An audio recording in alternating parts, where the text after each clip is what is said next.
All right, welcome back to the Mr.G's EV Hangout community.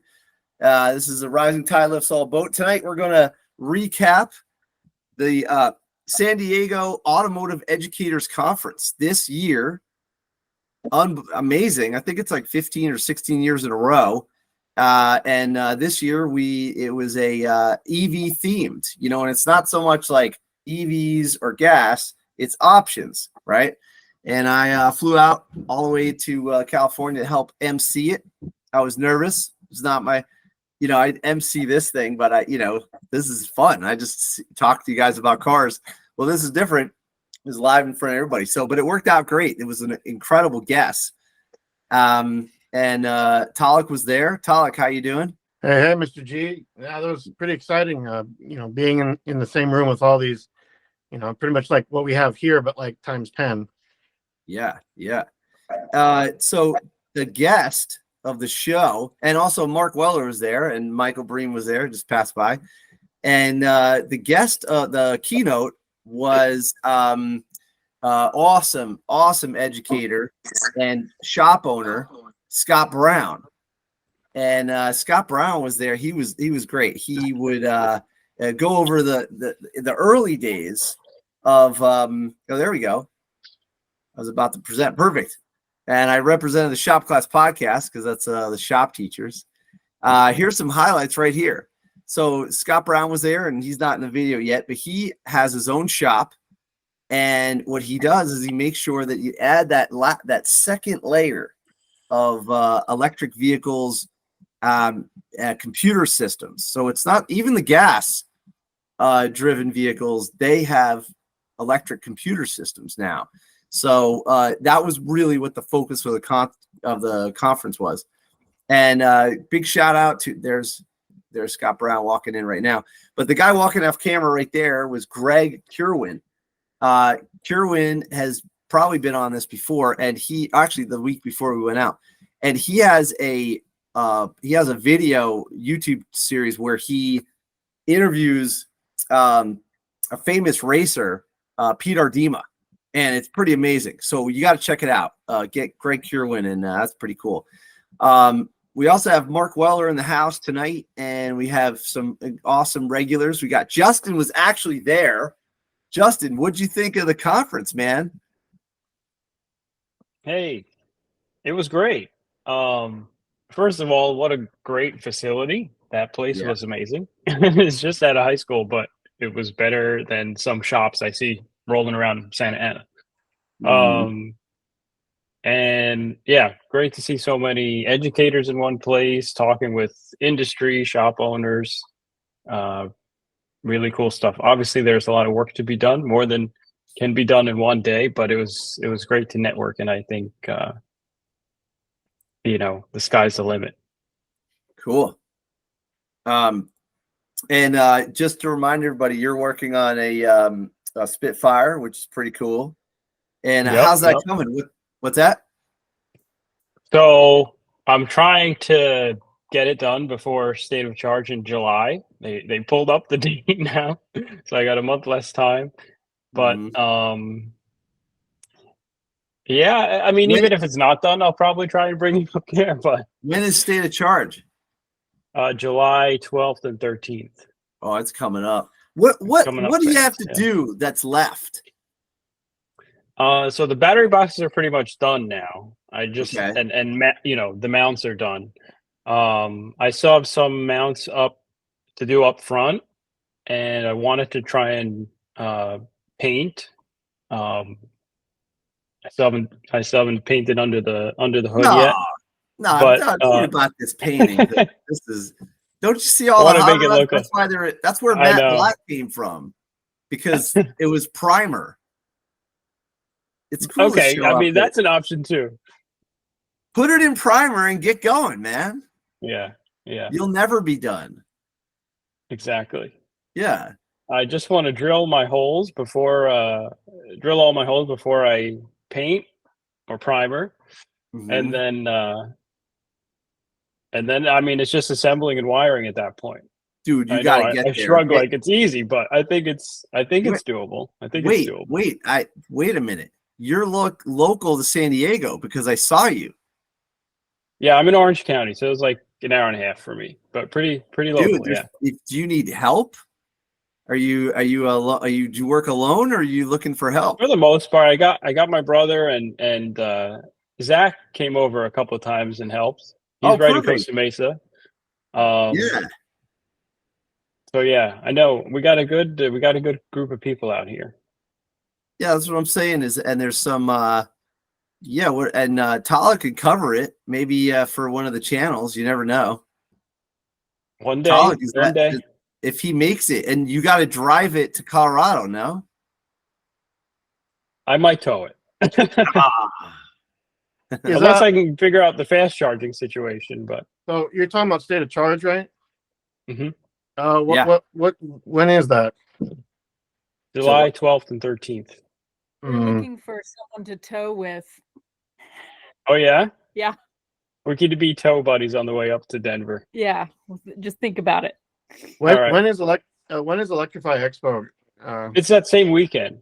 So they're gonna it's gonna be one big event there. It'll be cool. Okay. Yeah, that might join make the two of them. And Tyler, you're going to be there because you're in Colorado, right? Yeah, we're gonna be there. Oh man, cool. Podcast reunion. Dude, I might have to go. Because I just rented a workshop and saw be so busy, but you know what, man, I got to get out there. I can't. It's only halfway across the country. Well, 2/3 for you, I guess. But oh man. So, Ron, do you want to? What do you want to highlight from the conference?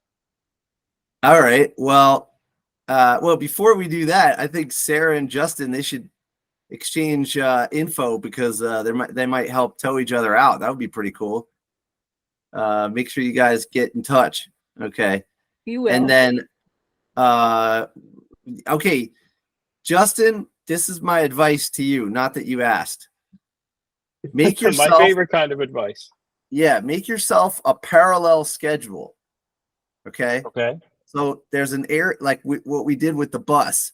There's the front of the bus, so we had a team working up there. The back of the bus, and we had a team working there, and then bench work, that's a third area, and then software.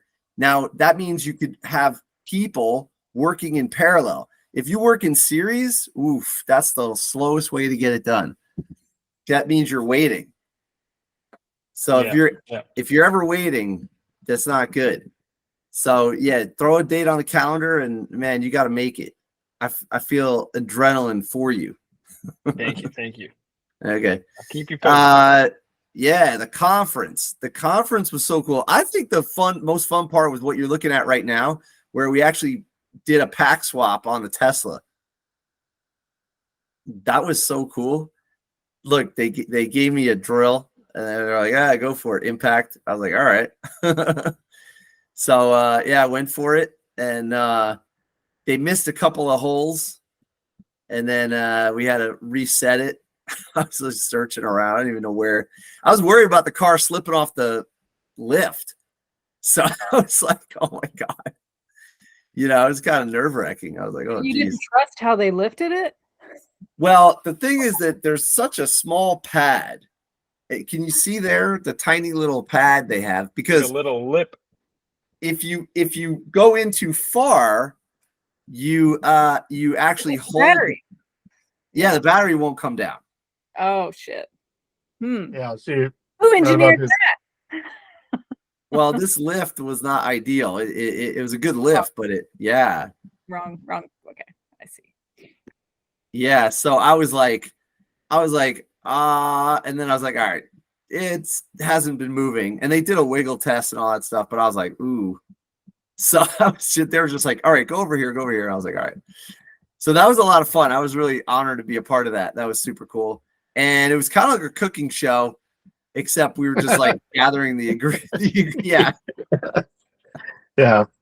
It was like live cooking event, but we were not 100% prepared. So I was like, where's the eggs? Oh, you didn't bring the knife? What? Well, filmed in front of a live studio audience. Yeah, from what I could see, it was probably the most interactive and just entertaining, but also engaging demo of the day. Like the classes the other groups had were, they got people involved in like, with little slides and like charts talking about how to like prioritize where you're going to put your batteries. This costs this has this much weight, but this was probably the most shop appropriate thing that happened there. I mean, yeah, they showed a couple other cars and things like that, but in terms of working on a car, this was it. Yeah. I mean, the only other thing we could have done was drop the motor. That would have been the next thing to do here. I think a really cool thing would be to do a EV conversion live in just a few hours. It's totally possible if it's all planned out and it's like a V-dub, or like all the wiring's done. You got preset if harnesses. everything's done, it's just an install. But it would be cool to like roll in on gas. Like I did this conversion one time with the Now You Know channel. I don't know if they ever published it because there was it was during the pandemic, and so we had to hit pause for a while. So I don't think it ever got published. But we went to go pick up this 75, speaking of British cars, we went to go pick up this 1975 MGB midget. And dude, the midget is like, you're like, first gear, bah, second gear, wow, third, nah, and you're only going like 35 miles an hour. So it's just so loud and doing nothing. It has no power, but it's hard. It's working hard. And we got it ready to get. It was all ready to go, but we never installed it because a lot of the stuff didn't arrive. There was a shortage. It was very hard to get parts. But if you had everything all ready to go, you could maybe do it, and that would be really cool. So why were they switching this Tesla pack? That's a great question. I was actually going to say, Ron, why were they doing this? Like what? Which actually in this video, if we were hearing audio, Eddie just got done explaining that exact thing. Oh, we don't hear the audio, which is fine. But yeah. I'm gonna guess because I actually wasn't listening to him because I was so busy like running around with the Bolt. I think it was because he wanted to go from 75 to a 100 pack. So he gave the original pack from this car to his wife's Model S, and then he's been running around with a 75 pack for a while, which actually has underpowered his car for a while. And now he's he explained that now he's going to have a full 16 modules again, which also not only gives him range but gives him more voltage for power to the motor. Okay, all right. So it wasn't that there was a failure, if that's what you're asking, Sarah, right? There was no. Okay. Yeah, I was just wondering what the point was, and like if people do this very often. Like, so it's interesting to see how it's set up. So also keep in mind this car is not like your typical car. I don't know if you saw the top of it, but it's actually heavily modified. It's kind of a play fun car. They call it the Tesla Mino. Do you know about this car? No, but I saw the really bad hood ornament. I think I was there when he got. Anyway. So it wasn't due to a failure, but it was to show how you actually would swap out the pack.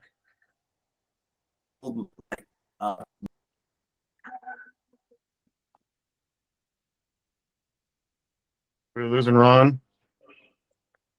I'm actually curious about if you're swapping packs, like the size of the pack on a Tesla, what does that do to the software? Like, do you have to go through a full software upgrade? Yeah, so he also had to do a firmware change, which didn't quite work after that. So the car's going to be there for a little while. But yeah, you have to tell the car that has a different.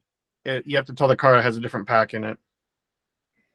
What do you mean the car's going to be there for a little while? Like, well, part of the problem is he has an MCU1, and he has to like reflash the MCU1, and then he's going to swap it out for an MCU2. But he can't do the reflash until he's done on the MC1. So there's a couple other steps because of the age of the vehicle. So they couldn't do the reflash or reprogramming that same day. So that car is going to be there for a few days, if not a week or so. The other tricky thing about this swap was, do you see these? Let me pause this. The two metal plugs sticking down here. They have to make sure that those are aligned perfectly when they put it back together, so that those don't get bent. And actually, it was more so this side. They need to make sure they did not destroy this. So you have to make sure the pack goes straight back in on the taking it out's the easy part, more or less. Putting it back in, you had to really line it up. And then there's a shot coming up of Ron with I think, was it a screwdriver or some sort of bolt? Yeah, I had something to align it. And actually, we had a Tesla tech helping. The guy that brought the Cybertruck from the service center was there helping guide the Revolt, because the Revolt team had never actually done it together, as far as I know, right, Ron? I don't know, actually. Yeah, I'm not sure. Oh, yeah, I think it was the first time they just did it together. Yeah, because when was the last time he pack swapped this? Sarah's on point, though. She's like, whoa, what? You're just going to leave it there? I like that. But you know what's great is that's a high school auto shop. So come Monday, all these kids see this car in the air, and they're like, hey, what's going on there? So it's like excitement in the shop. I wish I had enough room to do that in my shop, have, exciting, kind of, so to speak, customer cars. Look at everybody crowded around. There's the Tesla tech, and he had a flashlight, and even Scott Brown got in on it. Wow, no kidding. Dude, it was cool. I mean, you got all these experts. One guy came over, the guy with the jacket, and he's like, these are one-way bolts. Look at it. And I looked at it, and I'm like, no. It just had some blue from the Loctite, but I don't think they were one-way, I think they were, I think you keep using them, but they are abused. It's not the first time he's done this. Oh, there, look, you're getting tighter right there, and they're bringing it up. You have to guide it, so it's not so easy. Pretty wild. I'm gonna show the top of the car for a second. I have some shots of it somewhere. Oh, you do? Oh, right there. Yeah, so you can see it's kind of like a heavily modified car there. Sarah, you don't like the ornament on the front? Oh, I'm sorry. It's just a little big for. Yeah, it was. Well, that's Eddie for you. It's like zip tied on there. Yeah. Yeah, pretty cool. He's missing his frunk. Everything's exposed. It was like very raw. This was great. A lot of people got in on that. That was definitely the action. So this is Bailey. Yeah, go ahead. You want to introduce Bailey? She's awesome. So this is Bailey. She does a lot of the video presentations on the Legacy EV Instagram, but she's also, I think, head of curriculum development for Legacy, right, Ron? Yeah, she used to be a teacher, and I really do think that a lot more teachers should realize that they have these skills. If you could do projects like this and combine it with your teaching skills, commanding a classroom and stuff like that, there's a lot of value in that, because it has to do with communication. I mean, Sarah, she's taught classes, and now she's doing this. And so if you combine those, like, there's a lot of good communication there. So yeah, that's pretty cool that she's doing the EV thing. I think she taught physics for 10 years, and then she got into EVs. Pretty wild. This was the closing ceremony here. And it was kind of like, actually, it was kind of like interesting, because I think those guys are from SAE, right? The light shirt is SAE, and the gray shirt on the right is UTI. So just imagine, like, what it's like for them. They've been, endorsing and setting standards for automotive, and they've been providing training, and now things are changing very, very rapidly. So it was really nice of them to participate, because, we do need their support. I don't care what the newspapers say. It's not this or that. We're all working together. And if you're really into EVs, then you're going to, are into automotive, you're going to be into EVs. It's just fun. Do you want to talk about the panel a little bit?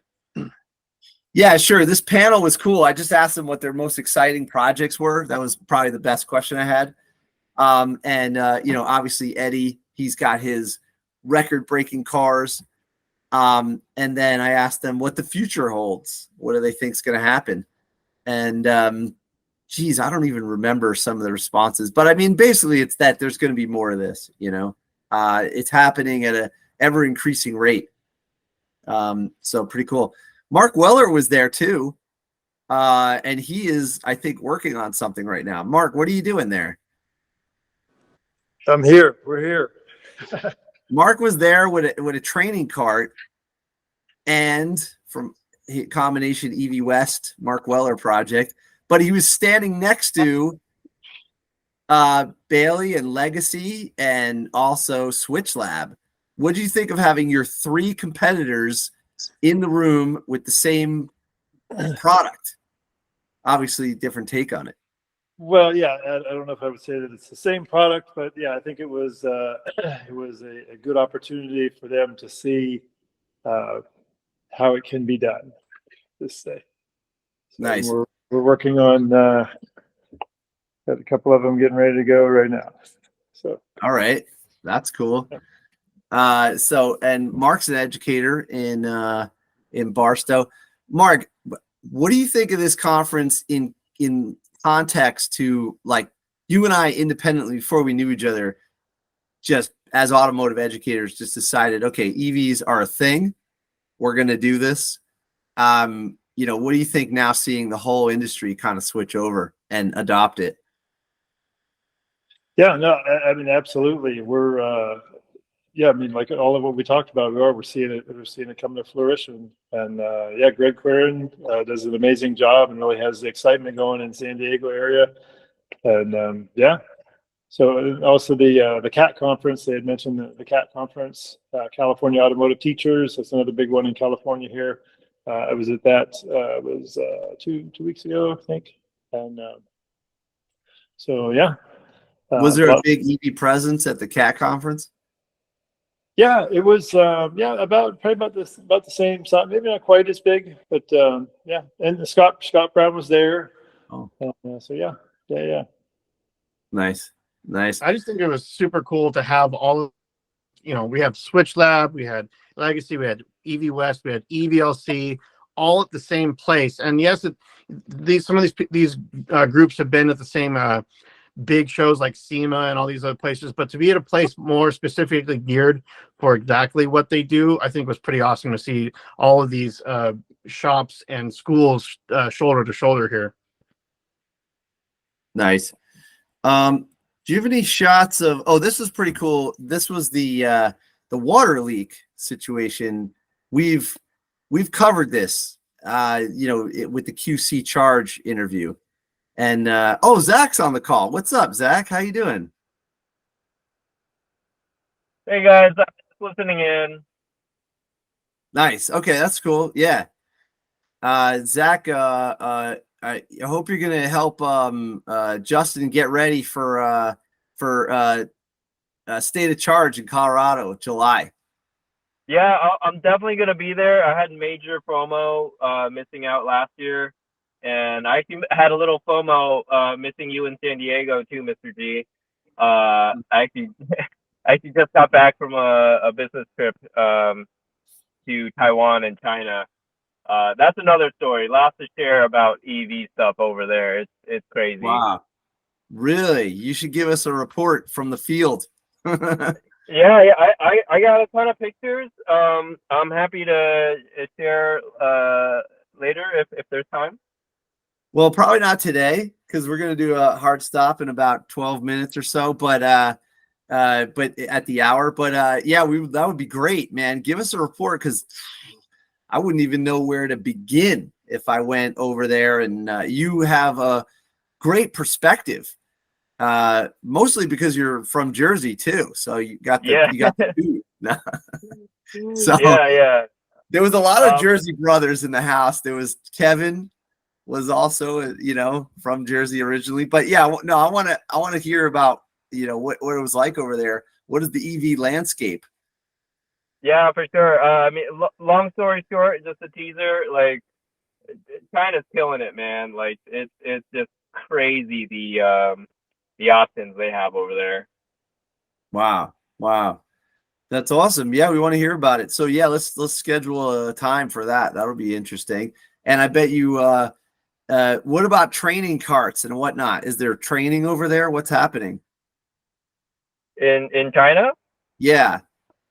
Not really. They don't really have much like car customization culture. It's Oh. mostly just like new car supply So chain. it's like a lot of OEMs and tier one suppliers. Yeah. So I'm like going to each one of these suppliers one at a time, and I have to re-explain like, oh, in America, people actually can do stuff on their cars in their garages, and you should sell me some parts. Okay, totally naive. I never thought that was a difference in culture. I thought a lot of countries did that. I didn't realize. So in Chinese culture, it's in general not as much as if you walk down the block in a suburban neighborhood, pretty much maybe 1 out of 5 garages has somebody working on a car. Yeah. But over there, not so much? No. It's maybe like one guy per town that is like really into the cars. Yeah. So it's different. Oh, there we go. There's Mark Weller's cart with the combination of EV West and EVLC, and pretty cool. There you go. And there's a Switch Lab trainer right there. Theirs has like a foldable. Theirs is like a transformer. Oh, there you go. And where's Legacy? Legacy had a table or no? They don't seem to have a cart. It wasn't there. They have a bench, but they didn't have it there. Okay. They had the race car there. Yeah, they brought their go-kart, which we got to see Maddie driving around there for a second. Oh, that's cool. Nice. Yeah, pretty cool. Yeah, thanks, Zach, for the report. Didn't think about the culture change. That's interesting. Cool. And don't forget, we also got Tyler Joy on the call. He's doing a pack swapping. Zach, did you know about that? The pack swapping with the race car team? Which team? Team Arc Blast. And they're doing in Colorado, and they're doing a Datsun and pickup truck, but it's got a pack swap, and they're going to be entering the 24-hour Lemons race. Oh, nice. No, the only other team I heard of was those other guys that were on the show. Oh, the RX8 a couple months ago. Yeah, okay. But that's great to hear. That's a great solution for the Lemons. Yeah. Rally. Yeah, totally. That's cool. Nice. All right. Yeah, what else we got to cover here? Oh, and I got a ride in the Cybertruck. That was ridiculous. Has anybody here gotten a ride in a Cybertruck yet? Not ridden in one. I've seen a couple on the street. Yeah, they're wild. Like, if you see one in person, you're just like, whoa. This is my reaction when he punched it. I couldn't believe it. Yeah, and that was Eddie's first ride in a Cybertruck too. I mean, this thing's brand new from the dealer. Yeah, that's pretty cool. Yeah, things are happening on the Cybertruck front. Oh, the Now You Know channel just got their Cybertruck, so they're going to do all kinds of testing and demos, and they've owned everything. They've owned the Ford F-150 Lightning and the Rivian, and they have harsh reviews on both. And I hope they don't throw softballs on this on the Cybertruck. I think they'll actually try and do stuff with it. They made a plow attachment for the F-150. Yeah. For a long time I had the picture of a Cybertruck with the plow with the Christmas tree out the back plowing a road. And so it'd be nice to see that being built in real life. Yeah, they figured out just on the toe hooks. They figured out to modify those, and that I taught them some welding years ago, and then they took it from there. They actually learned TIG welding, and they cut their own pieces. Zach was a contractor, a home builder at one point, so he kind of put it all together. Who else was it? Let's see. Yeah, go ahead. I was going to say, anybody who wasn't there, if there's any questions of what it was like, or attending next year, or any questions for anybody that wasn't there this last week. Yeah. Can you give us an overview of what this was, like high level? Okay. So every year, they put on an automotive conference for educators in San Diego. I don't want to say county. I don't know, just the area. It's kind of different. In Jersey, we have counties. I don't know how it works. I guess they call it a San Diego Unified District, but I don't know. So this was at James Madison High School. And, instead of just going with the all automotive theme, they added in, it is automotive, but instead they added in like not some electric vehicles, full on. That was the theme from start to finish. So they had, it's hosted at a high school. Believe it or not, that is a high school garage. The person who put it on was an auto shop teacher for years, and then he became a district-wide coordinator, they call him. And so Greg Kerwin was able to secure funding to build a school like this, to build out a bunch of auto shops and to try and keep them alive. They do close a lot of them. And what happens during this was these educators, they're not necessarily into EVs. So that would be like the biggest highlight, is that this was an EV conference for non-EV, educators.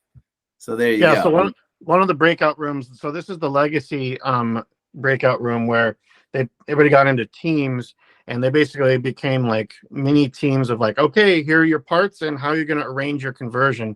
So they kind of did a hands-on without actually getting hands-on about, like the elements of doing a conversion here.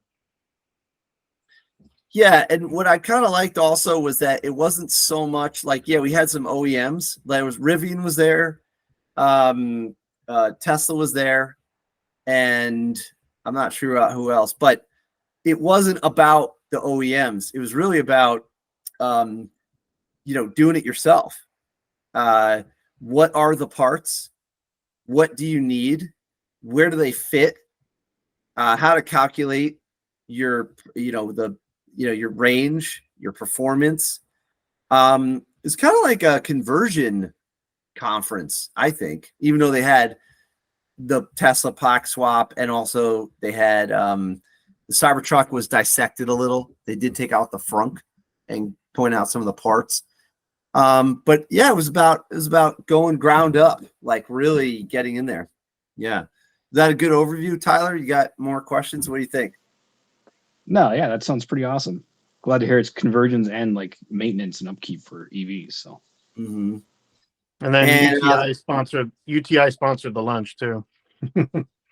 Yeah, UTI, and the pizza was not bad. It was good, and I'm from New Jersey, so I can judge. No, that was it was legit. They also had, let's see, what are we missing? They had, that's pretty much it. It was like, and they kind of had like a cars and coffee in the morning. Greg knows what he's doing, so he knows car people want to talk about cars. So the first hour and a half of the conference was literally coffee and walking around and checking out the cars. Oh, the Chevy dealer had that Corvette, but that Corvette is like hybrid, and it's the fastest Corvette ever, right? Actually, Talik knows a lot more about it than I do. Go ahead, tell us. So it's basically the first electrified Corvette that's on production. It's called the E-Ray. It has a 1.9 kilowatt hour pack, not 19, 1.9 kilowatt hour pack. And it basically is designed to help you get in and out of corners. You absorb the energy from braking, and then you put it back in coming out of the corner. It's sort of like a capacitor. It's it's not really designed for range. It's really just designed for acceleration and braking. But that also it also only powers the front wheels. So the back wheels are powered by the gas engine, and the front wheels are powered by the electric motor. But that combined makes it the fastest production Corvette they've made. Wow. And it's probably a stepping stone to a full EV Corvette coming down the pike.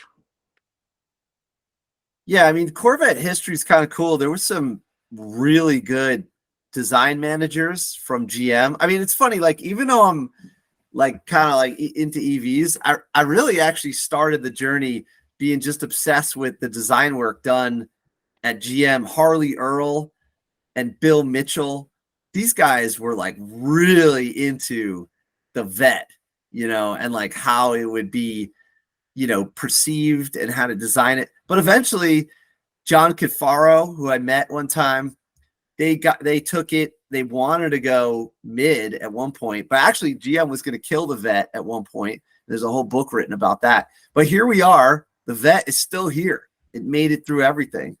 And what a cool thing to see some electric going on. But to be fair to them, they would have to do ground up to really make it, like a fully EV. So, okay, Sarah, we'll see you later. That's great. Yeah, we're going to wrap it up soon, but I just want to introduce Tom real quick. Tom Summers was there. He's a huge supporter he's kind of like a move the culture guy. Tom, what was it like to be at the Automotive Educators Conference? I really enjoyed it because I'm not a native San Diegan, but I've been here 50 some years, and Madison High School is an old established high school in an older community, but this place had 8 bays and all of the accoutrements that you could imagine to run a high school auto shop with so much going on, and to have all of these this entire facility, even if it was just for one day, devoted to our segment of the community, which is electric and electric conversions of classic cars, was really an affirmation of what we're all trying to do. So extremely satisfying to be in attendance and to be in the company of all of these folks from our community. Very, very good get together. Also, I noticed that the head of the San Diego Automobile Dealers Association was in attendance, and several other who I would consider heavy hitters were there, not to be a part of the display, but to just be in the audience. That was also quite impressive and validating, really. Yeah, they had a whole session for counselors on how to guide. Yeah. Oh, there was an entire guidance counselor session. Yeah, that's interesting. They need it because not for nothing, but the guidance counselor, they're doing the best they can. But when did a guidance counselor go to an automotive conference? You know what I mean? I never seen that before. So that's really what's needed. Guidance counselor to see these opportunities, and that was the theme I kept on repeating was that it's just about opportunities. It's not one or the other. It's not piston engines first, because think about it, farm equipment's going to be electric. The trucks are going to be electric. Things are happening. Actually, good timing, Talik. I wanted to talk about this Bel Air last before we wrap it up. This Bel Air, I don't know if you're into cars, the Bel Air is like, whoa, that is the car from GM. And with the fins and everything, the 57 Bel Air. But if you look, it's got this V8 looking thing and it says Webb on it. Believe it or not, Webb, they went and made kind of like an engine cradle that also is the batteries and everything all in one. So it's a drop-in solution, and it's got that old school looking V8, I think I have Yeah, I have it right here. I could share this. I want to share this what you call it, tab real quick. I just want to show you what's going on. And they got a pretty good YouTube channel, and the guy's old school. He's been doing this forever. And so they went ahead and they made basically kind of what it's similar to what like Eddie has, but from Revolt, but it's basically kind of, it's got that theme. There are a lot of people that need it to look like a gas engine. I don't. I think that it's kind of, just go for it. But you know what? Everyone's different, and it's kind of bring in a new audience, So he hides the motor inside the cast, so it's a pretty interesting setup, This one's called the Ford Eliminator, I guess. So there's a bunch of videos on here, and I guess you could go through all these. We don't have time right now, but it's basically a crate motor. But the drop-in solution is interesting for people because then you don't have to worry about all the wiring and everything. And so here's the explanation. And this is a thing going forward. What does it look like when you open that hood? This is kind of like, I think, bridging the gap. But it was good to see it there because I saw this, and we're going to try and have him on. So pretty cool. Anyway, all right.